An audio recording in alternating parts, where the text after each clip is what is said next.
The Beat Rider llega a ustedes gracias a Agape Smart Money. Envía y recibe dinero desde y hacia cualquier parte de Latinoamérica con Agape Smart Money.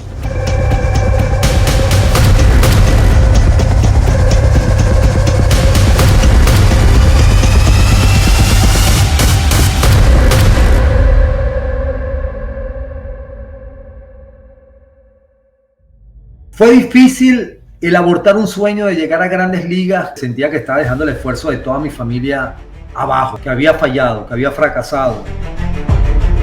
Tenía la pared mía llena de puros recortes de Guillén y tuve la oportunidad de conocerlo a través de Ravelo antes de firmar el profesional. Salgo, a las 8 de la mañana me llaman. Oscar Prieto, Carlos, vamos a reunirnos aquí en el centro Paso de la Merced, te necesitamos urgente. Y creo que me van a dar el equipo. Me dice, no lo tomes, que están de último lugar, estábamos realmente no jugando una pelota.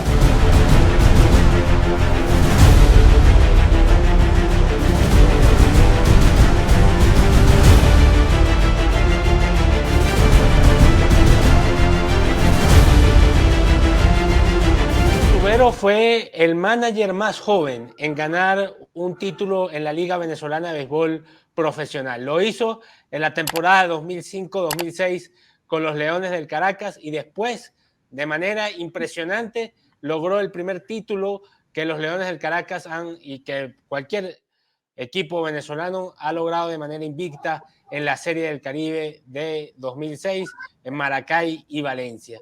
Tiene una historia increíble. Ha estado en diversas funciones a lo largo de su carrera. Ha sido manager en la Liga Venezolana de Béisbol Profesional, ha sido coach en las grandes ligas y más recientemente dirigió a las Águilas de Harwa, espero haberlo pronunciado bien, en la liga coreana.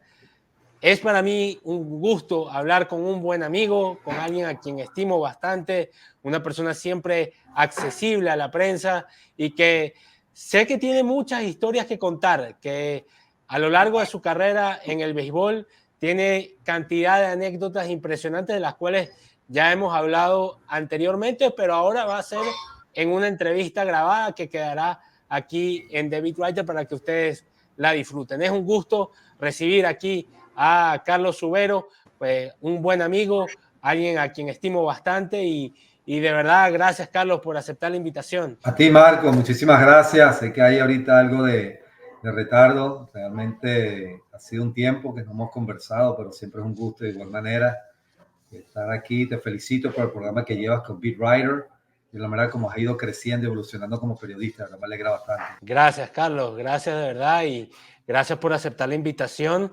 Primero que nada, sé que disfrutaste ese título de Tiburones, fue tu primer equipo profesional, como cuando decidiste llevar tu carrera a lo profesional como jugador en primera instancia, antes de convertirte como coach. ¿Cómo disfrutaste, no?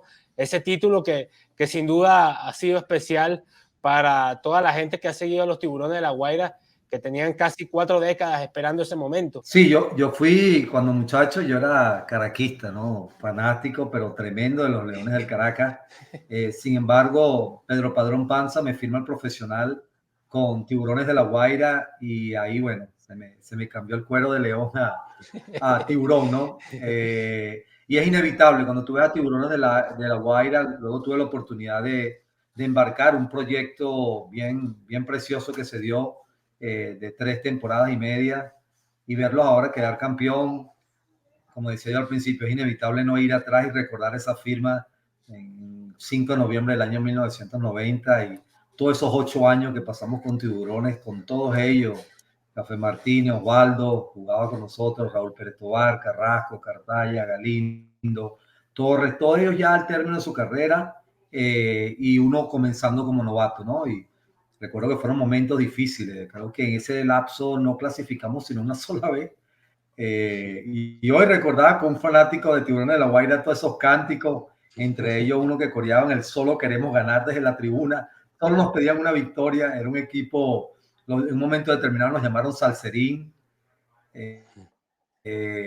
y sí, cogimos bastante leña, como se dice, ¿no? Sin embargo, luego en el año 2007, cuando Antonio ya comenzaba la temporada y Francisco nos llamaron para comenzar el proyecto de La Guaira, volvemos nuevamente, porque volvimos antes de eso, estuvimos con Leones, al equipo de mi infancia, y volvemos nuevamente a este recuerdo, y ahora verlo materializar, y pude intercambiar mensajes con Osvaldo y felicitarlo y al resto de los coaches que estuvieron ahí presentes, a los peloteros. Qué bueno que después de tantos años Tiburones haya podido lograr ese título tan anhelado. Creo que no solamente por Tiburones de La Guaira, creo que el mejor profesional en sí, los diferentes fanáticos, creo que estarían, ¿no?, del lado de Tiburones después de tantos años. Carlos, ¿has podido ir a la Serie del Caribe? Entiendo estás viviendo en Florida, no sé qué tan cerca te queda ir al estadio, pero ¿has podido ir para allá? Estamos en Orlando como a 3 horas y íbamos a ir, pero hubo actividades que salieron este fin de semana. Teníamos ganas de ir. Vamos a ver si podemos ir al jueves o viernes, pero va a ser algo difícil, porque estamos en plenas actividades aquí con la familia, pero ganas no me faltaban. Por eso que te digo que estaba intercambiando hoy después que se le ganó a Curazao con un fanático que me estaba mandando video en vivo desde el estadio, porque nos íbamos a ver allá y lamentablemente no pudimos. ¿Qué estás haciendo ahorita? Entiendo que estabas con las Águilas de Harwa en Corea, pero entiendo que no continuaste allí desde un momento dado del año pasado. ¿Qué estás haciendo ahorita? ¿Cuál es tu actualidad en este momento? Ahorita le Sí. dimos al béisbol como una pausa. Han sido 33 años de carrera, quizás muchísimo más de lo que yo imaginaba. Dios ha sido tremendo con la carrera que nos ha permitido tener. Pensamos que es un buen tiempo para darle un oxígeno a cosas diferentes, incursionar en otras cosas que me han inquietado desde el año 2020. Incursionamos en el mundo de la bolsa de valores, del trading, y nos apasiona muchísimo. Mientras estaba en Corea, yo lo continuaba haciendo, lo hacía de madrugada, era de 10:30 de la noche hasta las 5 de la mañana, después que salíamos de dirigir. Y eso es lo que estamos ahorita dedicados a tiempo completo. Ya mi contrato con Hanwha culminó el año pasado, en el mes de mayo, y estamos a tiempo completo dándole a eso. Hoy, por cierto, 3 de febrero estamos inaugurando en Macaracuay. Hoy en horas de la tarde, a las 6, vamos a inaugurar en un centro de pickleball de 4 canchas, 3 ya están hechas bajo un galpón, una inauguración tremenda que vamos a hacer. Estamos bien contentos también por esa oportunidad y también con diversos proyectos ya personales con el resto de mis hijos para ir entonces diversificando un poco y empezar a crecer en otras áreas de la vida. ¿Quieres regresar al béisbol, Carlos, o crees que pues ya incursionaste lo suficiente en ese mundo? No, yo diría pausa, yo no creo que he cerrado para nada, ¿no? Yo creo que es una pausa, precisamente darme un oxígeno después de tantos años, he sido muy bendecido por todos lados, la diversidad de cargos, todo, pues he hecho prácticamente todo. Si se da una situación que realmente sea un reto, que uno lo vea como algo que siga produciendo crecimiento. Yo tuve cierto ofrecimiento a Liga Menor este año que quise precisamente darle pausa y esperar a ver si algo mejor puede suceder el año que viene después de esta temporada. Ahorita en enero tuve una llamada, casi estuvimos a punto de lograr algo, ¿no?, de dirigir en AAA. No se dio. Yo creo que eso sí era algo que me hubiese gustado para proseguir lo que es la carrera del béisbol. Sin embargo, siempre pensamos que esta pausa va a ser bien beneficiosa, un año, y luego entonces evaluar una vez que culmine esta temporada y ver entonces dónde estaríamos en ese momento. Han sido, ya tú lo dijiste, casi 35 años de carrera como jugador, como técnico. Has logrado muchísimas cosas. Apenas con 32 años te coronaste en Venezuela, después en la Serie del Caribe. Hay muchas cosas que abordar, pero bueno, lo primero, ¿no? Sales de la escuela de Graciano Ravelo. Cuéntanos un poco cómo llegas hasta allá. Yo sé que Graciano significó mucho para ti. Y bueno, lo que recuerdas de esa época, ¿no? Cuando decidiste embarcarte al béisbol profesional y comenzar tu carrera en esa trayectoria. Imagínate, Graciano Ravelo, mi mentor. Ravelo nos enseñó a nosotros tanto del béisbol y era tan detallista que nos hizo detallista cada uno de nosotros del juego. Lo de Ravelo no era solo enseñar, no era solo dar rolling y batear, sino enseñarnos. Y luego muchos de nosotros tuvimos la oportunidad de que entrenábamos temprano y ya cuando estábamos buscando firmas a los 15 y 6 años, en mi caso, que me gradué temprano de bachillerato, y luego yo entrenaba a la escuela preparatoria, preinfantil, infantil de Graciano en las tardes. Y eso me ayudó a mí muchísimo, porque en el momento yo absorbía el conocimiento y luego lo impartía. Y eso me hizo a mí aún más detallista del juego. A Graciano, junto con cada uno de los instructores, Ernesto Zanoja, Edgar Pérez, Richard Mejía, Flor Villa, son muchos de ellos. Yo les doy todo el crédito del conocimiento que yo obtuve en el béisbol. Aún luego que firma el profesional, Graciano fue un mentor. Graciano a mí me llamaba semanalmente y algo de Ravelo era, yo siempre doy la anécdota de Graciano donde ya yo estaba dirigiendo AA, estaba yo con Charanuga y Ravelo me dice que le dé un drill creativo y eso era lo de Ravelo, creatividad, creatividad. Y yo le dije que no había tenido la oportunidad en esa semana y Ravelo me trancó el teléfono y me dijo, la próxima semana me tienes 2 drills. Y así fue, le tuve que tener 2, 3 drills a Ravelo porque para él la creatividad era muy importante, era algo que denotaba la pasión que uno tenía hacia el juego y buscar las diversas maneras. Él siempre decía, los peloteros no todos aprenden iguales y nosotros como instructores tenemos que darle la vuelta a ver cómo impartir ese conocimiento, ¿no? Y de ahí vienen los diferentes drills, dependiendo del talento físico del jugador y igual de la manera como él percibe el mensaje. Pero fueron tiempos tremendos. De ahí tuve yo a todos mis compañeros, Juan Carlos Indriago, Jesús Izaba, Harry Guanche, Ismael Aranguren, Rauseo, Peter, un grupo que fuimos bastante unidos. Nosotros desde que nos incorporamos en infantil, porque vinimos de diversos lugares, hasta el junior perdimos un solo juego, que fue en pre-junior. Éramos un equipo sólido. Y Ravelo cuando vio esa competencia del equipo de nosotros, a partir de pre-junior, Ravelo nos llevó. Nos empezó a manejar Ravelo nosotros nada más. Cuando veníamos nosotros, pre-junior primer año, pre-junior segundo año, junior primer año, ya en el junior segundo año empezaron a firmar todos ellos. De hecho, yo fui el último a firmar. Yo firmé ya salido de juvenil y todo, juvenil segundo año. Pero fue un tremendo equipo, ¿verdad que sí? Una experiencia que imposible de olvidar, ¿no? ¿Cómo llegaste allí a trabajar con Graciano Ravelo, Carlos? ¿Cómo fue la decisión de entrar a su academia? No sé si en ese momento se llamaba así, pero ¿cómo llegaste a él para entrenar con él? ¿Y cuál es la mejor anécdota que recuerdas que te dio siendo un muchacho que aspiraba a firmar el béisbol profesional? Se llamaba Coracrevi, Domegas, preinfantil, luego Coracrevi, luego Seguros Anauco y luego la escuela de béisbol Graciano Ravelo, ¿no? Yo venía llegando a Estados Unidos, mis padres que cursaron en la Universidad de Kansas, mi papá termina graduándose y regresamos a Venezuela y mi papá estuvo hablando y le comentaron de la escuela que quedaba en la calle 4, Los Jardines del Valle, y bueno, ahí fuimos para allá y nos quedamos de una vez. Vimos la metodología, la manera como se enseñaba, el orden que había. Era muy estructurado, muy estructurado. Y algo que Ravelo nos enseñó desde pequeño, y yo creo que esa frase la sabemos todos los que jugamos en la escuela de Ravelo. Él decía, no todos van a ser peloteros, pero todos pueden ser buenos ciudadanos. Y hacía un énfasis muchísimo en eso, Graciano, sobre la importancia de ser un buen ciudadano. Y parte de eso era, nosotros teníamos que sacar buenas notas.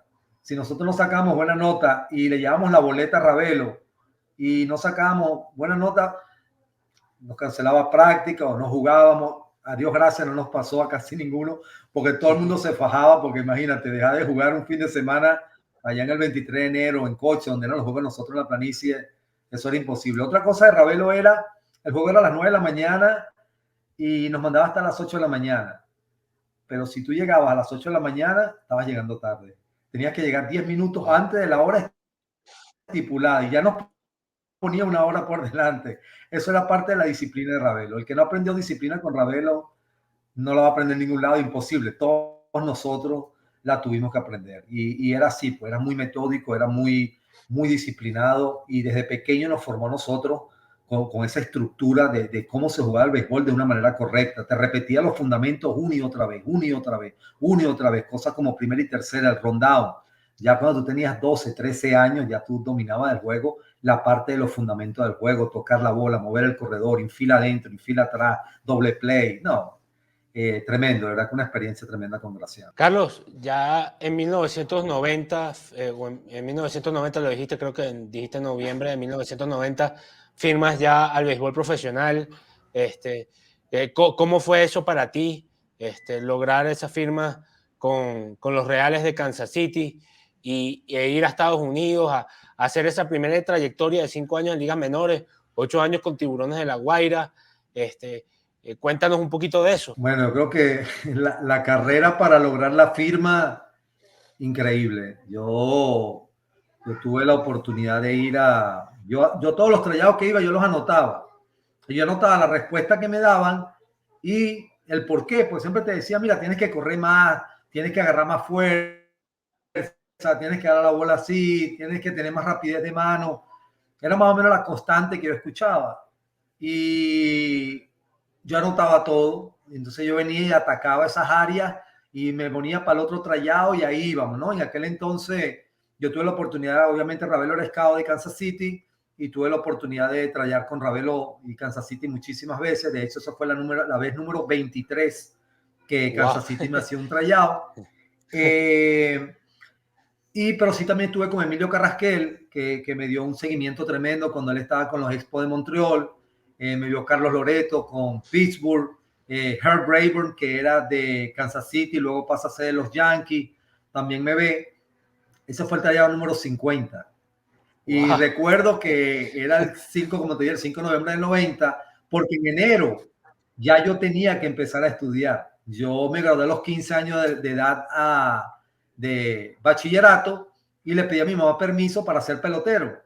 Y bueno, ella accede, pero lo que pasa en esos 3 años siguientes es que me operan 3 veces el codo, que era el codo de lanzar todavía. Yo tengo ahí 2 clavos y un alambre. Y ya ahí se parecía que era cuesta arriba, que no iba a poder firmar. Entonces le pedí a mi mamá, oye, que me diera un año más y estamos al final de ese año ya. Y se dio la firma y recuerdo que el scout Chuck Michael me ve y dice, oye, mira, cada vez que yo te veo tú mejoras esto, pero como te he visto tanto, has mejorado esto, yo te voy a firmar. Y bueno, ya ahí comienza la carrera, inmediatamente firmo con Tiburones de La Guaira, yo estaba practicando con ellos, aunque Ravelo estaba con el Caracas, me había mandado a practicar con Tiburones, y inmediatamente yo bajo a La Guaira a firmar con Padrón Panza y me mandan para el estado Rubio, que es donde comienzo la paralela. Increíble, duró ahí 4 semanas, 5 semanas, y el que estaba manejando la paralela iba a ser mi coach de bateo en Kansas City, que era José Tartabul, y dio un buen reporte. Y me acuerdo que había un muchacho bien joven por allá que se sentaba. No teníamos mucha claridad de qué era lo que él hacía, pero era alguien de la directiva que hablaba con Padrón Panza. Y él le dio un buen reporte mío, Jorge Uribarri, y me subieron al equipo grande de Tiburones. Y ese mismo año, en 6 semanas, yo el 17 de diciembre, estaba yo debutando con Tiburones de La Guaira contra las Águilas del Zulia. Así que todo dio un giro tan rápido y drástico, de casi no firmar a debutar en 6 semanas. ¿Recuerdas cómo fue ese debut contra las Águilas del Zulia? Aunque fue hace muchísimo tiempo, lo recuerdo como ayer, clarito. Creo que nadie nunca se olvida de su debut. Recuerdo que estaba pichando Scott Aldred por las Águilas del Zulia. Gustavo Polidor, que en paz descanse, estaba bateando, le tiraron una recta adentro, lo ponchan parado, discute con el árbitro, lo botan del juego, y el manager Rick Patterson, al cual yo había agradado bastante en los entrenamientos antes de firmar, me dijo en inglés que fuera a calentar. Y bueno, así es, me mandó a calentar al bullpen, y como ayer el dedo ese haciéndome así, cuando termina el inning me empezaron a gritar el bullpen, novato, te está llamando el manager, y me hizo así, más falsión así con el dedo. Wow, esa carrera fue, te digo algo, de mucho nervio. Sí, sí me sentía mucha presión, yo no lo creía, o sea, Dios mío, aquí estoy en el estadio universitario contra las Águilas del Zulia, me empezaban a hablar los jugadores de las Águilas del bullpen, novato, ¿y quién te firmó a ti? Texas, ¿y de dónde tú eres? Y yo respondiéndole. Bueno, en fin, que mi primer turno es contra Scott Aldred, me poncha parado también. Recuerdo que mi segundo turno es contra Cli Sánchez, un split finger, le doy una línea para el center field que José Leiva se tire cabeza y anota la carrera de tercera, mi primera empujada, y luego Solarte, también un split, un four ball, lo deja alto y doy mi primer hit para right field. De esa primera estancia en ligas menores con los Reales de Kansas City, llegas a Eugene en clase A baja. ¿Cómo fue esa experiencia también? De ahí yo voy a rookie, tengo muy buena temporada en la Liga de Novatos, tenía toda la experiencia. Algo que yo quiero recalcar es que cuando terminan los Juegos de Tiburones de La Guaira, yo recuerdo que la primera lluvia saliendo y Café Martínez, para descanse, me dijo, oye, novato, ¿para dónde tú vas? Y le digo, aquí se habla el juego. Y se quedaban hablando el juego, nos quedábamos hablando el juego. Y uno absorbía toda esa información. Y cuando uno va a jugar rookie, su primer año de entrenamiento, toda esa información uno empieza a aplicarla. Claro, más allá de lo que también Ravelo te había dado. Y yo tuve muy buena temporada. De hecho, creo que ese año a mí me escogieron como el mejor prospecto béisbol América de mi división, el tercero de la Liga de Novatos. Me fue bastante bien. En la Liga Instruccional tengo una lesión, que es donde me operan la muñeca. No pude jugar con Tiburones al año siguiente. Y luego repito la rookie por un año más. Incursiono luego en clase A corta. Luego viene la clase A media, fractura del pie. Otra lesión también fuera por 3 meses. Y luego regreso a Venezuela y es cuando Luis Salazar me da la titularidad con Tiburones de La Guaira, el cual le agradezco muchísimo y me fue bastante bien. Fue mi mejor temporada en Venezuela. Recuerdo que faltaban como unos 8 o 10 juegos y estaba yo bateando 300 y luego al final me vine un poco hacia abajo y terminé como en 280 y pico, algo así. Pero esa fue una experiencia muy valiosa porque entendía y pude jugar con Osvaldo, tenía Café Martínez jugando tercera base, el cual uno se alimentaba mucho durante el juego con las diferentes cosas que él te decía, posicionamiento, dónde jugar, dónde no, situaciones de juego. Y luego de eso vinieron los últimos 2 años míos con Tiburones y en Estados Unidos a mí me deja libre Kansas City en el año 96 de entrenamiento. Carlos, mencionas a lo largo de los minutos que llevamos hablando a varios peloteros de Tiburones que son leyendas del béisbol venezolano. Mencionaste a Osi Guillén, a Café Martínez, a Luis Salazar, a Gustavo Polidor, que paz descanse. ¿Qué aprendiste de ellos siendo jugador que te haya marcado tu carrera y que sigas conservando esos consejos? Mira, primero que nada, es la fogosidad, el carácter que tú tienes que tener para jugar el juego. Era imposible, o sea, el juego en la chiquita. Cuando el juego estaba en la línea, era impresionante verlos a ellos. Eran otros peloteros. Raúl Pérez Tobar, desde que tú estabas cogiendo rolling. No va, toma a coger rolling. Y él era outfield y se te metía en el shortstop. A que no pifeo voy. Y no te pifiaba una. O sea, todo era una competencia. Todo era ganar metemos 5 pelotas para right field. Norman Carrasco y el pivot que tenía Norman, impresionante. Y tú lo veías y lo veías y lo veías y lo veías. Y tú decías, wow, vamos, se pivotea así tan rápido. Y, o sea, cada uno tenía su broma, pero todo. Luis Galindo, que fue un pelotero el cual tú veías y te jugaba en tercera, segunda, primera, left field, se te llenaba de tierra, o sea, era un joseo, era un béisbol que yo tuve. Joel Cartaya con sus manos suaves en el short y su tiro por abajo. El mismo Freddy Torres. Yo tuve mucho tiempo que compartí con Freddy subiendo, él era el shortstop regular, jugaba short, cuando Gustavo no llegaba lo pasaban a segunda. Todo ese grupo era un grupo de mucho carácter. Yo siempre lo dije, en Tiburones yo aprendí eso, cuando el juego estaba en la línea. Parecía que todos querían que el juego estuviera en la chiquita para resolver. Y eso es algo que es muy valioso. Para mí eso es más de la mitad del juego, ¿no? Cuando tú estás jugando. Y eso lo aprendí en Tiburones de La Guaira.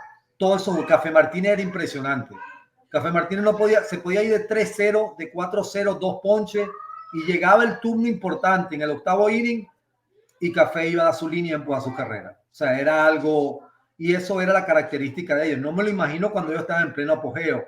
Y luego me acuerdo, Osvaldo ya era un Grandes Ligas consagrado. De hecho, Osvaldo, no es un secreto, era mi jugador favorito. Yo tenía la pared mía llena de puros recortes de Guillén y tuve la oportunidad de conocerlo a través de Ravelo antes de firmar al profesional. Y luego jugar con él y ver la manera como él pensaba el juego. De pronto Osvaldo estaba en el dugout y te decía, curva, recta, cambio. Y uno decía, bueno, ¿qué está viendo esta? El pitcher. Mira, a veces te veía el pitcher, a veces te veía el shortstop, a veces te veía el segunda base y tú decías, el juego va más allá. O sea, hay que ver los pequeños detalles, eso en el mismo juego, no es después cuando pase, es al momento. Y así era, pues entonces esas pequeñas cosas, igual cuando se movía, mira, agarra tú el tiro con el short que te va a pulear por aquí, tienes 2 bolas, 0 strike, es un puleador, me voy a tirar más para el hueco, vente tú más para el medio. O sea, todos esos detalles yo los pude aprender en una pequeña edad y fueron parte de esa formación que luego uno usa para cuando uno se convierte en técnico en una temprana edad. Eso te iba a preguntar. Dijiste que era Osvaldo Guillén tu jugador favorito, pero antes dijiste que tú eras muy fanático de los Leones del Caracas antes de entrar con Tiburones. ¿A quién admirabas y a quién ibas a ver en el estadio y te reflejabas de querer estar allí de alguna manera viéndolo jugar y estar con él, aparte de Guillén? Bueno, Osvaldo, de hecho yo nunca tuve la oportunidad de ver a Osvaldo jugar en Venezuela porque no jugaba, ya le estaba consagrado y no jugaba para mi época fanático, no lo recuerdo y lo sé bien. Yo como caraquista creo que Omar Vizquel, o sea, ¿quién más que Omar, que venía y hacía todo lo que hacía desde una temprana edad en el Ciorestó con Leones del Caracas? Yo que era Ciorestó y un apasionado del Ciorestó, uno va a ver los Ciorestó de todos los diferentes equipos y como todo leonero, mira, yo no creo que yo me perdía los juegos de los Leones. De hecho, yo practicaba ese año con Tiburones y cuando me iba para la grada, me iba para el lado de Leones así a ligarle a mi equipo, ¿no? Me empecé a encariñar, pues yo no había firmado con Tiburones, yo lo que hacía era que practicaba con ellos. Okay. Entonces, pero sí, yo diría que sin duda alguna esa combinación de Omar Vizquel con el Chino Cáceres era tremendo. Cáceres en segunda, para mí también uno de los mejores pivos que uno ha visto y la manera como ellos se entendían, tenían demasiada química. Y también me acuerdo un selector que tenía Leonel Caracas, Giovanni Reyes, Willy Mijares, tenía muy buenos selector, el Caracas también, ¿no? Aparte de Omar. Y en Estados Unidos, ¿con quién te llevabas, Carlos? Veo que jugaste con Mike Sweeney, que tuvo una importante carrera en las grandes ligas. Fuiste dirigido por Jeff Manister en algún momento, que también fue manager de las grandes ligas. Pero ¿quién era importante para ti a ese nivel de ligas menores? Mira, Juan Carlos Indriago, el chivo. Indriago y yo hacemos combinación de Cior y segunda desde que tenemos 10 años de edad. Wow. Él era el segunda, yo era el Cior. Luego hubo un año en que Juan Carlos iba a firmar. Él firmó antes que yo 2 años y Ravelo lo hizo Cior Esto y él pasó a ser Cior Esto. Yo pasé a segunda por un año, pero siempre hicimos combinación. Y mi primera combinación en la rookie en el año 91, Juan Carlos Indriago. De hecho, tuvo tremenda temporada, el batió 300 ese año. Entonces fue mi pareja todo el tiempo creciendo hasta que él sale 2 años antes que yo y fue mi pareja de short y segunda mi primer año en la rookie, de mucha ayuda. Juan Carlos muy inteligente para el juego, estaba más avanzado que yo porque había firmado antes que yo a lo que era el desarrollo de la mente profesional, de cómo hacer en diversas situaciones de juego. Muy buen liderazgo. Y bueno, yo firmé al mismo tiempo con Carlos Méndez, el Beto y yo fuimos compañeros de cuarto, muy, tremendas anécdotas, vamos bien atrás, nuestros padres, su familia, mi familia, con el Beto luego tuve la oportunidad también de dirigirlo en el Caracas, así que bueno, con él también hay una larga historia, ¿no? Y luego los compañeros que uno va formando a través de su carrera, ¿no? De diversas nacionalidades. Pero ellos porque veníamos de la escuela de Ravelo juntos. En 1995 pasas primero, entiendo, a los Rangers de Texas, después a los Piratas de Pittsburgh. Ese año, ¿cómo fue para ti salir de los Reales de Kansas City, que fue el equipo que te firmó? Y ¿cómo fue esa transición? Sí, fue un momento difícil porque precisamente yo venía a mi mejor temporada en Venezuela y yo iba con muchísima confianza. Yo sentía que ya tenía un dominio de lo que era la zona de strike. Todo lo que se hizo ese año fue legítimo y lamentablemente el 18 de enero del 96, ya para ir a esa temporada, fallece mi padre. Wow, y eso fue un golpe fuerte. Y cuando llego a Sprint Training, me encuentro en que Kansas City ya venían muchos buenos peloteros. Y hoy me había quedado. Yo no venía de un año productivo con el bate, venía de lesiones. Y Kansas City decide prestarme a Pittsburgh y a Texas. Y eso fue bien duro porque Ya no estoy como organización con todos los que conozco, estoy en una organización nueva donde desconozco a todo el mundo y ya no soy regular tampoco. Yo fue de utility y prestado. Siempre hay buenas anécdotas. Yo recuerdo Wickleman González estaba en Augusta, Georgia, era un catcher, muchacho prospecto del equipo y fuimos compañeros de cuarto y tuvimos muy buena relación. Yo estaba pasando momentos bien difíciles con lo que era el fallecimiento de mi padre y recuerdo que Wickleman fue un apoyo que hasta el sol de hoy siempre lo voy a agradecer. Wickleman me supo levantarme en los momentos determinados hasta que luego llegó mi esposa y mi hija pequeña, ¿no? En ese momento que ellas llegan, creo que a los 2 días me cambian para Texas, para Port Charlotte, que luego pasa a ser mi casa por 17 años, donde yo incursiono como técnico. Y aunque no fue una buena estadía como pelotero, fue lo que comenzó una futura relación 3 años más tarde. Ellos se acordaron del trabajo que yo hice porque yo no era regular y ya desde ese entonces yo tenía en mente que yo algún día iba a ser como Ravelo, un técnico de béisbol. Me apasionaba el dirigir y el ser técnico y yo ayudaba mucho a lo que eran los peloteros porque yo tuve mucho tiempo libre. Creo que me dieron como 40 turnos en mitad de temporada. Y esa preparación, todo eso que se hizo fue de recuerdo para ellos. Y luego, mira, 3 años después yo incursiono mi carrera como técnico con los Rancheros de Texas. Hablaste de tu papá. Yo sé que tu papá fue una figura importante para ti, que ese momento fue doloroso. Cuéntanos un poco de esa relación tuya con tu papá y ese momento doloroso de su fallecimiento. Sí, es la etapa más dolorosa de mi vida, sin duda alguna. Hasta el sol de hoy yo no puedo hablarla sin quebrantarme. Fue un hombre de tantos principios, enseñanzas que dejó que, como lo hubiese querido yo atajar en el momento, ¿no? Pero la fui atajando en el tiempo. A medida que uno va creciendo, uno va madurando, uno va evolucionando, uno dice, wow, ese principio que me dejó mi papá, wow, ese principio que me dejaba. Y para el momento me dio duro. Yo duré más de prácticamente, diría 3 años desorbitado.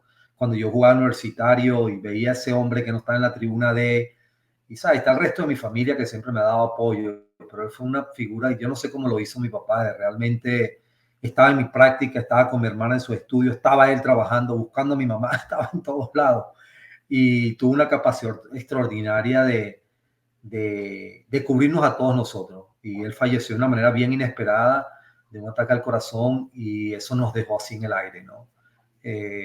Pero mira, uno va creciendo y creo sobre todo en mi carrera de técnico pude aplicar muchas de las enseñanzas que él fue dejando y que nos dejó a cada uno de nosotros como familia.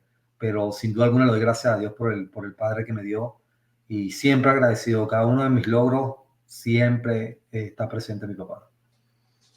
¿Cuál fue la mejor enseñanza que te dejó, Carlos? Muchas. Yo creo que el ayudar a la gente que sabe que nunca te va a dar algo para atrás es lo que inicia lo que es la Fundación Venezolana de Atletas Cristianos. 21 años cumplimos ahorita sirviendo en Venezuela el 15 de enero del año ahorita. La inauguramos en el año 2003. Cumplimos 21 años. Siempre ayudar al prójimo. Eso fue algo que tremendo. Me acuerdo que él también decía lengua de hormiga, oreja de elefante. No sabía qué estaba diciendo, pero entendí. No lo hice por mucho tiempo, pero creo que tenía la lengua de elefante y las orejas de hormiga, pero uno va creciendo y no se da cuenta y dice, ¿cómo se ya entiendo? Que calla mucho, oye bastante. Pero mucho, yo creo que el servicio al prójimo, el ayudar desinteresadamente a la gente, yo creo que fue algo que lo marcó a él y a cada uno de sus amigos que uno puede encontrar todavía en el camino, siempre van a mencionar esa parte de él. En el 95 o quizás un poquito más adelante, empieza esa transición, quizás también me imagino que por el impacto de la noticia de tu papá, a ser coach. ¿Cómo, ya lo dijiste, que tú te veías en el futuro en ese rol, pero cómo determinas que a una edad tan joven ya quieres formar a esa parte y llegas a ser coach de banca de los Leones del Caracas, nada más y nada menos que al lado de Omar Malavé? ¿Cómo haces esa transición? Mira, no fue difícil el abortar un sueño de llegar a grandes ligas como pelotero, precisamente porque sentía que estaba dejando el esfuerzo de toda mi familia abajo, que había fallado, que había fracasado. A mi mamá, mujer que me ha apoyado toda mi vida, mis hermanas, mi hermano, mi esposa. Yo dije, y a mi padre, ¿sabes? Fracasé. Pero yo dije, Dios mediante vamos a tener éxito como técnico. Yo desde los 10 años de edad, inclusive cuidado si no menos, había un juego parecido al Stratomatic de béisbol, era de dados y comenzaba sin nadie en base. Eran 26 equipos de grandes ligas y yo hacía 13 juegos diarios, nada más descansaba los días lunes, tal cual. Y había un periódico que se llamaba Daily Journal, que era el que en Venezuela te actualizaba, un poco retrasado las transacciones. Y yo hacía todas las transacciones de cada uno de los equipos y jugaba todos los días acorde al calendario que había en grandes ligas. Desde esa edad estaba yo anotando. Y luego, como después de 3 años de haber jugado tanto eso, yo hice una selección de los 8, eran 8 equipos, entonces yo hacía 8 equipos en grandes ligas, ponía 8 equipos en AAA y 8 equipos en AA. A mi esposa me corría, en aquel tiempo era mi novia, me corría la AAA y un buen amigo, César Chirino, me corría la AA, o era al revés, él me corría la AAA y ella me corría la AA.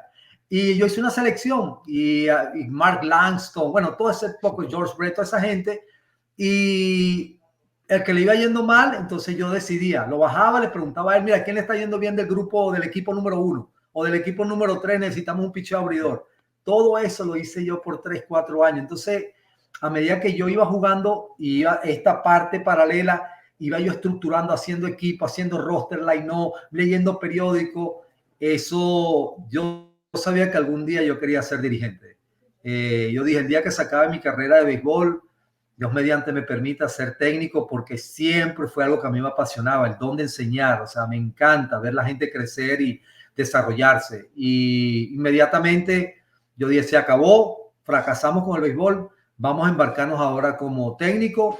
Y llamé al scout Chuck McMichael. Recuerdo que él le decía a mi mamá estaba un poco desconcertada cuando yo firmé. Digo, sí, pero ¿y sus estudios? ¿Qué pasa si no le va bien como pelotero? Que un margen poco de los que pueden llegar a grandes ligas. Le digo, no se preocupe, que yo me voy a encargar de él de por vida en el béisbol mientras yo esté en pelota. Bueno, cuando yo tomo la decisión esa noche de decirle no al béisbol, le digo a mi esposa, a mi mamá, al día siguiente de la mañana lo llamo a él, a Estados Unidos, a Chuck McMichael, y le dejé saber que me había retirado y que quería incursionar como técnico. Y inmediatamente me llamó la gente de Texas y fui a la Rookie a coachar. Agradecido a Chuck McMichael no solamente por creer en mí como pelotero, sino como técnico. Y ahí comenzó mi carrera como técnico. ¿Por qué decides tomar esa decisión tan joven? Tenías apenas 23 años cuando incursionaste con Augusta. ¿Por qué decidiste que ya apenas a los 23 años ya sabías que no ibas a llegar? Con mis pocas lesiones que tuve encima, el bate a mí, yo tuve un buen bate al principio de mi carrera y luego yo simplemente llegué a un tope. Yo creo que el número de lesiones que tuve, más mi poco desarrollo desde clase A en adelante con el bate, yo como se dice en criollo, yo nunca me caía coba. Yo sabía que había llegado ya a un nivel donde no iba a poder seguir creciendo. Kansas City me deja libre, no logro conseguir otro contrato, sino precisamente después Michael me hace el favor y me lleva para el sprint training del 98 como pelotero, pero era para hacerme técnico. Y de hecho ahí me fue bien, yo me fui de 5-10 y me acuerdo que le di 2 y un juego tipo B de Grandes Ligas a Scott Sullivan de los Cincinnati. Y yo pensando que me estaban llamando para decirme que había hecho el equipo AA. Yo estaba en AA, que estaban 2 prospectos, Rubén Mateo y César King, y no, me estaban llamando para decirme que me iban a hacer técnico. Y yo dije, no estoy listo para técnico, me devuelvo a Venezuela. Y alguien que influyó mucho en mi carrera en la segunda etapa, o al final de mi, no en la segunda, al final de mi carrera, fue Yoyo Sala. Yoyo estaba entrenando a su hijo, a José Antonio, en la Universidad Simón Bolívar. Me llamó un día y me dice que vaya a entrenar con él y me enseñó. Yo exploté como bateador en ese momento, pero ya era tarde. Y aprendí muchísimo, descubrí muchísimo del potencial que yo tenía como bateador. Lo llevo a sprint training y por esa razón yo decido no retirarme. Pero cuando sale la lista de releases para esa temporada en Venezuela, La Guaira decide dejarme libre. Intenté llamar a varios equipos, Ravelo mismo cuando me ve bateando, llama a Tigres de Aragua, llama a Leones del Caracas y no logran firmarme. Entonces yo no puedo seguir terqueando, no tengo el béisbol de aquí, no tengo el béisbol de afuera. Yo había incursionado en una liga independiente en el año 97, me había ido bastante bien en un corto periodo, pero nuevamente me fractura la mandíbula Entonces, yo veía, ya eran muchas lesiones, ya yo estaba avanzando ya en edad 25, 26 y yo dije, yo creo que ya es la hora de comenzar una carrera que siempre me ha apasionado, como te dije, desde muy, muy atrás, la de técnico. Y esa es la decisión por la cual tomamos. Yo pienso que llegué ya al tope. Carlos, dijiste que tu primera incursión como técnico fue con Texas. Después de ahí, ¿cómo son esos primeros años de técnico y cómo llegas a los Leones del Caracas a ese rol, ¿no? Sí, yo creo que con Texas duré 9 años. A Dios gracias, fueron muy buenos. Mis primeros 2 años yo fui el coach de primera y de infielder y enseñaba mucho lo que era el toque de pelota. Luego el segundo año ya me da más responsabilidades. El manager Darryl Kennedy, con quien me lo he llevado para todos lados, ha ido conmigo hasta para Corea, Caracas, La Guaira. Él fue mi manager, él me da la oportunidad de coachar tercera y me dio mucha cancha a la hora de los meetings. Yo era quien traducía a los latinos y él poco a poco me fue soltando cuerda y aprendí mucho. Me empezó a dejar que yo corriera a los infielders, que yo corriera las jugadas de toque y por ahí fui. Y me pusieron a dirigir la liga instruccional del año 2000 y inmediatamente al terminar la liga instruccional me llamaron y me dijeron, bueno, bienvenido a la carrera que tú siempre nos dijiste al principio. Yo le dije que yo quería ser manager, que cuando se presentara la oportunidad que por favor me la dieran. Y me llamó Rick Nichols y me dijo, Carlos, bienvenido, vas a ser manager de la rookie el año que viene. Y tremendo, fue una tremenda alegría y comenzamos nuestra carrera de técnico. Yo, sin embargo, desde que yo comencé mi carrera de técnico, yo llamé a La Guaira, luego estaba Miquel Pérez, si no mal recuerdo, José Martínez estaba como asesor, algo por ahí, y yo quería ser técnico de Tiburones para darle para atrás. Padrón Panza conmigo se portó muy bien y yo quería, pues, me identificaba con Tiburones. Sin embargo, recuerdo la fecha clara, el 6 de agosto del 2001, me llama Prieto Párraga para decirme que están buscando un coach de tercera. Y yo le dije, mira, hoy están haciendo mi hijo y no voy a poder hablar. Voy entrando ahorita al hospital. Por favor, llámame en una semana para tomar esa decisión y gracias por el ofrecimiento como coach de tercera. Y me acuerdo clarito, Oscar Prieto me dice, ok, yo te doy una semana, pero el salario es menos de lo que te voy a ofrecer hoy. yo creo que está bromeando, ¿verdad? Entonces, nada, me llama la semana y en lo que me dice, bueno, ¿estás listo para ser coach de tercera o tengo que buscarme a alguien más? Y yo le digo, no, vamos a darle play ball. Yo voy como coach de tercera. Bueno, ok, son tantos dólares menos. Y yo le digo, no, mira, yo voy realmente por la oportunidad. Imagínate, coachar tercera en la Liga de Venezuela y con Leones del Caracas. La presión, ya yo visualizaba un Caracas Magallanes coachando en tercera, mandando al corredor, parándolo, cogiendo las señas del manager. Yo dije, wow, eso va a ser tremendo. El manager de ese año fue John Tamargo. Bueno, John Tamargo llegó algo tarde. Me acuerdo que en los primeros 4 juegos estaba Antonio Armas con Urbano Lugo y en uno de esos juegos votan a Antonio Armas y quedo yo como manager del equipo interí, o sea, por un día. Y bueno, hacemos un comeback. Wilfredo Romero da un jonrón. Johnny Navea, si no mal recuerdo, pichó unos innings y bueno, ganamos el juego.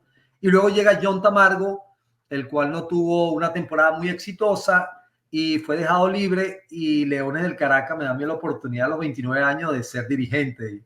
Mira, yo perdí como 8 kilos en 3 semanas. Eso fue algo tremendo, de verdad, esa experiencia.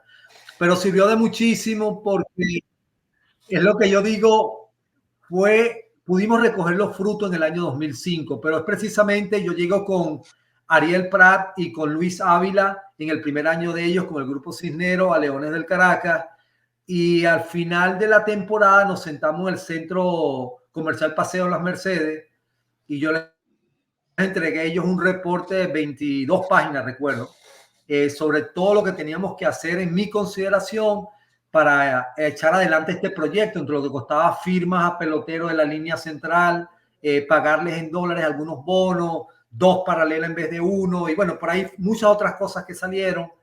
Y empezamos, y ellos me dieron parte de lo que se habló de ese proyecto y parte de lo que ya ellos traían, un buen espaldarazo, y empezamos a formar esa buena relación. Me acuerdo que firmamos inmediatamente a Dionel Navarro y a Luis Olivero Keicher, fueron nuestras primeras firmas, y luego entonces contratan a Tim Tolman, yo paso a ser su coach de banco, y te digo algo, fue el año del paro laboral, sin embargo con Tim Tolman se aprendió muchísimo.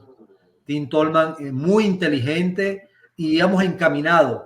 Creo que estábamos de primero empatados con La Guaira o por ahí íbamos.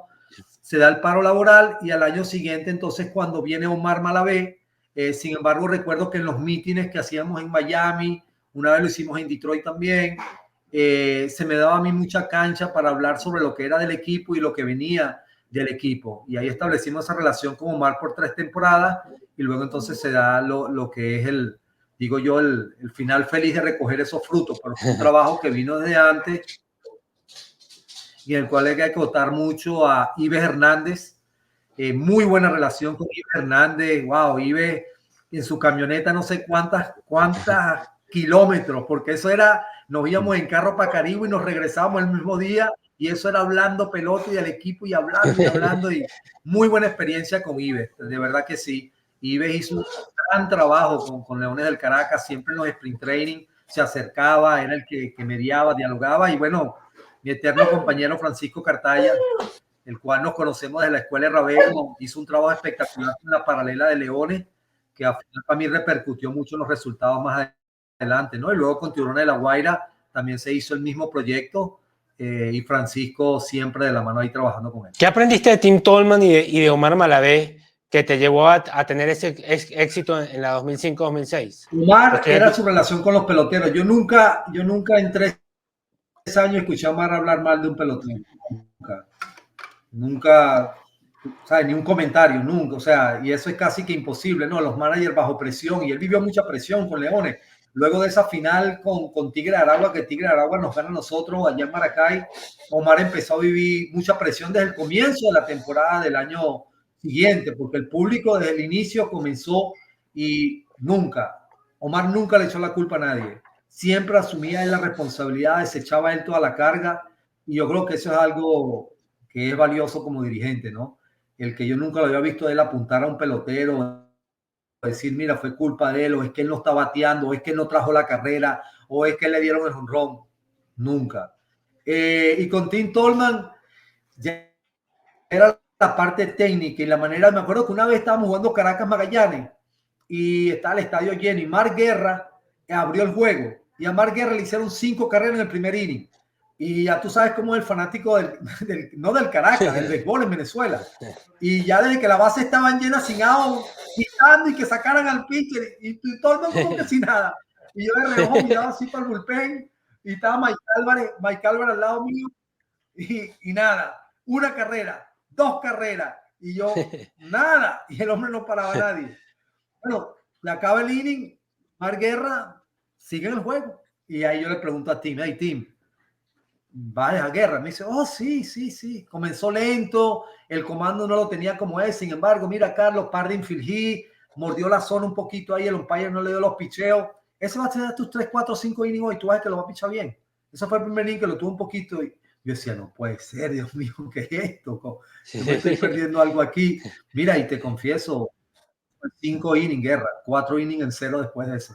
Entonces, eso te abre los ojos, no es ver lo temporal, es evaluar el juego, porque a veces te pueden hacer 3 carreras, o a veces puedes sacar un 0 y no está pichando bien. También lo vi con un relevista, no recuerdo ahorita el nombre, y recuerdo que él sacó un 0, inmediatamente lo saca para el inning siguiente. No lo saca para el inning siguiente, me dice, no, llego dejando la bola alta hoy. Claro, uno está en sus comienzos como técnico, y uno todavía no tiene la vista en ciertos detalles del juego, que si el slider no le estaba haciendo, que si se le ponía afuera y tiraba los strikes, los tiraba para adentro, no estaba comandando como era. Todas esas cosas que en los comienzos de uno como dirigente uno no veía. Yo digo que Tim Tolman me abrió los ojos para eso. Y recuerdo que como coach de banco me dijo, siempre voy a querer tu opinión, no te cuadres con mi opinión. Y yo siempre le dije eso a todos mis coaches de banco. Me gustó mucho eso. Dame tu opinión. Yo necesito lo que tú estás pensando en el juego, no lo que yo estoy pensando. Y luego me dijo, si no te hago caso, no te vayas a molestar o te sientas mal si tú me dices 5 juegos seguidos algo y yo no te presto atención. No es que te estoy prestando atención, solo quiero ver cómo tú piensas, pero muchas veces yo tengo la decisión hecha. Bueno, te digo algo, pasaron unos cuantos juegos y ya yo estaba como que, concha, no me escucha nunca. Bueno, al final me escuchó y él bromeando me dice, oye, dale, pues pon el corredor emergente. Y me acuerdo que fue un corredor emergente en segunda por Henry Blanco y atrás creo que vino, se me fue ahorita a la mente, vino, pegó un ron y él bromeándome me dice, yo creo que el corredor emergente no hacía falta, ¿verdad? Sin embargo, buena esa. Pero el punto era ese, él fue bien... bien técnico y a la vez también en mi primer rol como coach de banco me supo llevar y enseñar mucho para que cuando uno fuera manager, muchos de esos principios me quedaron a mí para yo impartirlo a los coaches de banco que otros. Omar Malaver renuncia a los Leones del Caracas. ¿Cómo fue para ti después que Ariel Prat te dijo, no, estamos convencidos de que tú debes, esa es la persona que continúe este proyecto? Fue difícil porque Omar ya había renunciado antes y nunca se me olvidará el speech que dio Oscar Prieto Párraga en el Clubhouse. No se le aceptó la renuncia a Omar y me acuerdo que Oscar Prieto siempre ha sido un hombre bien directo y le dio a los peloteros. Esas pitas de los fanáticos no son para Omar porque Omar ni batea, ni fildea, ni corre. Es para ustedes. Así que Omar no sale de este equipo. Omar es y todos los peloteros querían mucho a Omar, ¿no? Nadie adentro quería que Omar saliera. Simplemente la fanaticada sí estaba incesante y como se sabe, pues ejerce una presión. Entonces esa primera renuncia no se la aceptó y los peloteros que lo querían bastante reaccionaron, pero luego entonces nuevamente entramos en un slump y el juego difícil fue contra Pastora. Si no recuerdo, era un Pastora que ya estaba abajo también y Pastora nos cayó a palo a nosotros y llegó el octavo inning, tenían un poco de carreras encima y Omar se para, me da el line-up y me dice, termina el juego. Y yo miro a Omar, me dice, tranquilo, termina el juego. Él se va, yo termino el juego, octavo, noveno inning, entro al dogado a buscar a Omar y ya no estaba.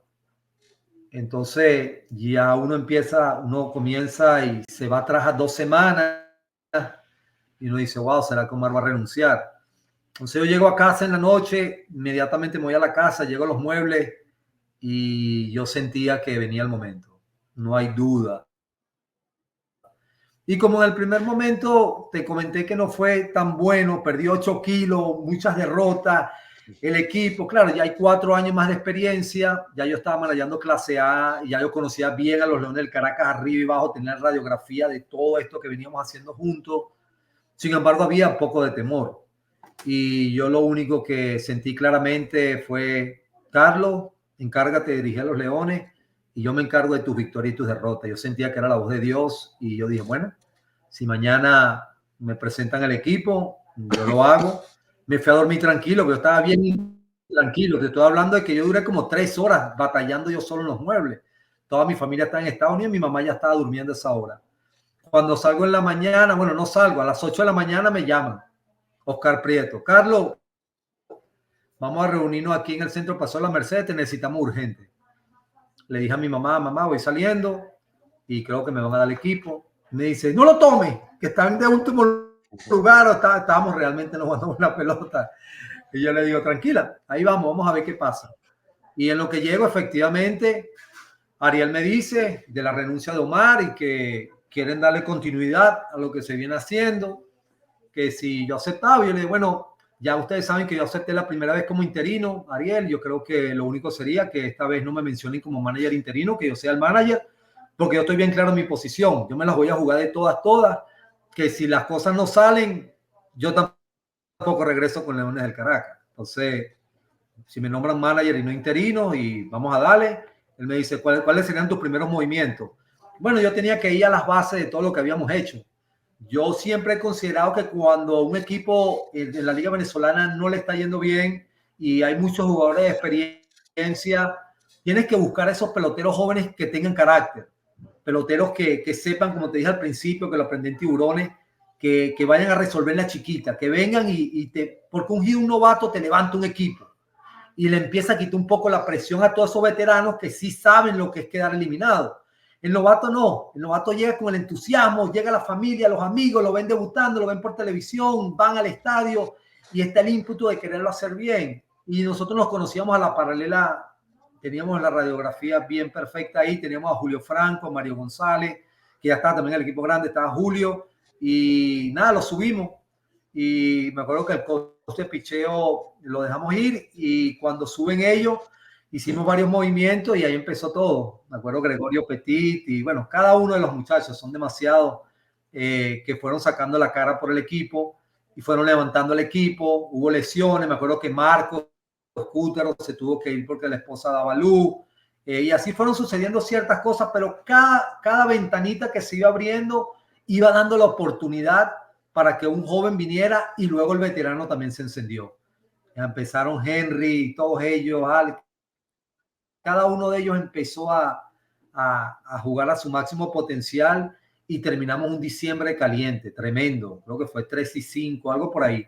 El round robin sí llega un momento duro que estamos 6-6 y luego entonces el equipo se caliente y ya se produce todo lo demás. Dentro de esos peloteros que dijiste que encontraste, creo que la sorpresa mayúscula fue Orlando Trías, que además te hizo un trabajo excepcional, un par de juegos allí que lanzó, que necesitabas de alguien que te hiciera un buen trabajo, y Orlando Trías nadie lo conocía, de repente nada surge así e indudablemente hizo el trabajo. Y Orlando es precisamente parte de ese proyecto del cual estamos hablando, ¿no? Esa muchacho que tiraba strike, no tiraba duro, pero era una máquina de strike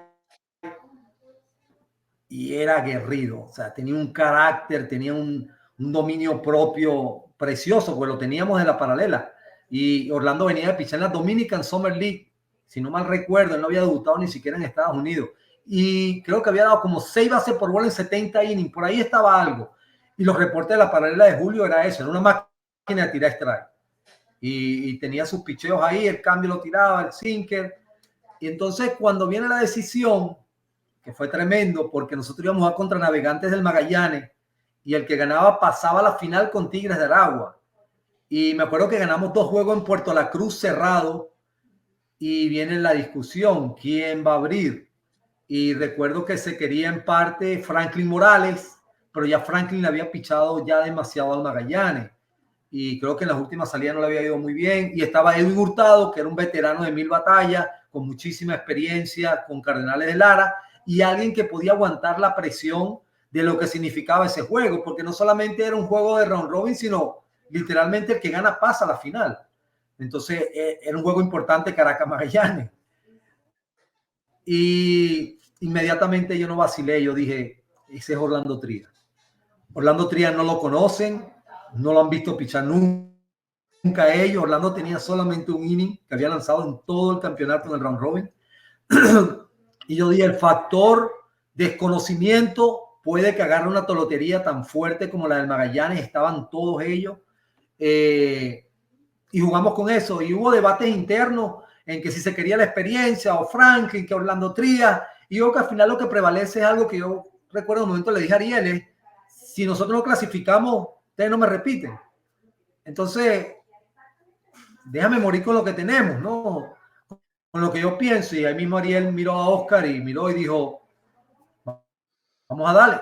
Y Ariel fue una persona que, wow, qué apoyo tan grande. Nos dio un apoyo en decisiones de terreno. Yo creo que nunca, eso sí, no es que era así ya. No, tú tienes que fundamentárselo. Tú tienes que decirle a Ariel, mira, no, Ariel, por esto. Nosotros creo que fuimos el primer equipo, León del Caracas, que se atrevió a traer jugadores de la Liga Independiente.